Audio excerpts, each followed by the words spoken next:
OBC समाजाची जातनिहाय जनगणना करण्यात यावी व ओबीसी करिता भारतीय राजमुद्रेत जनगणनेकरिता स्वतंत्र कालम ठेवण्यात यावा, अन्यथा ओबीसी समाज जनगणना करणाऱ्या व्यक्तीला परत पाठविणार असा निर्वाणीचा इशारा सदर मोर्चातून देण्यात आलेला आहे।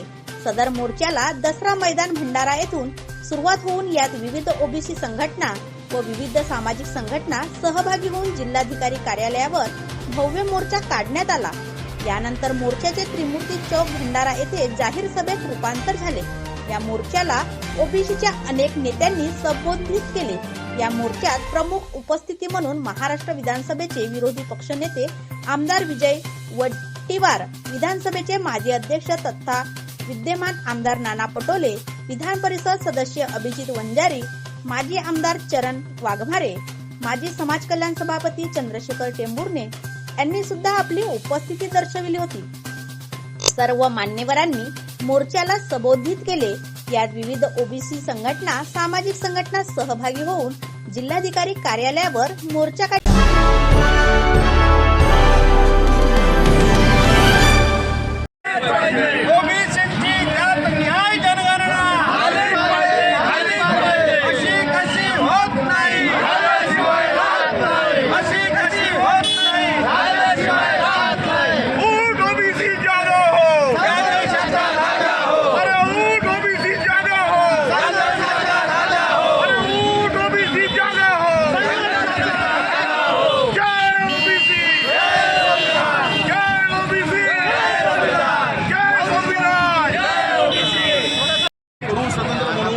पंतप्रधान घोषणा करतात आणि दुसरीकडे मात्र त्या स्वतःच्या जनगणनेमध्ये त्या ओबीसीचा कालम ठेवत नाही।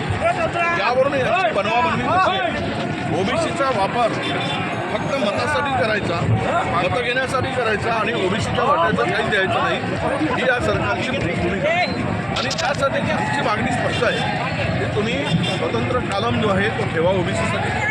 एससी एसटीचा जसं ठेवला तसं ओबीसीचा कालम ठेवा आणि त्यामधून ओबीसीची लोकसंख्या करू द्या।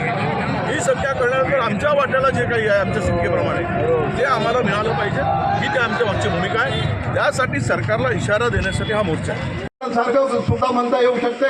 तर अशा प्रकारच्या लोकांना दिलं म्हणजे अशा प्रकार स्कॉलरशिपचा प्रश्न आहे किंवा आमच्या पोरांच्या शिक्षणाचा प्रश्न आहे, म्हणजे तुम्हाला आम्ही शिक्षण देणार नाही, तुम्हाला आरोग्याच्या सोयी देणार नाही, तुम्हाला मात्र फुकटाचे काही पैसे देऊन देतो म्हणजे कारण की तुम्हाला भिकारी ठेवलं, म्हणजे अगदी भिकारी बनवून ठेवायचं असेल, आम्हाला निकष्टी बनवून ठेवायच्या योजना हे सरकार वाजवत असेल आणि आमच्या हक्काच्या ज्या मागण्या आहेत,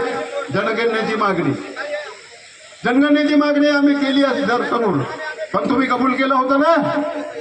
तुम्ही म्हटलं होतं ना मी करतो म्हणून, कुठं वेगळं मागतो आम्ही, पण ते जर तुम्ही करत नसाल तर आम्हाला काय एवढंच समजतात, हे ठीक आहे आम्ही आहोत, पण आम्ही जागर होऊन राहिलो। संविधानानं आम्हाला केलं आहे जागा आणि ज्या संविधानाने जागा केलं आहे त्याच संविधानाला मारण्याचा प्रयत्न आपण करत आहात, ते आम्ही होऊ देणार नाही।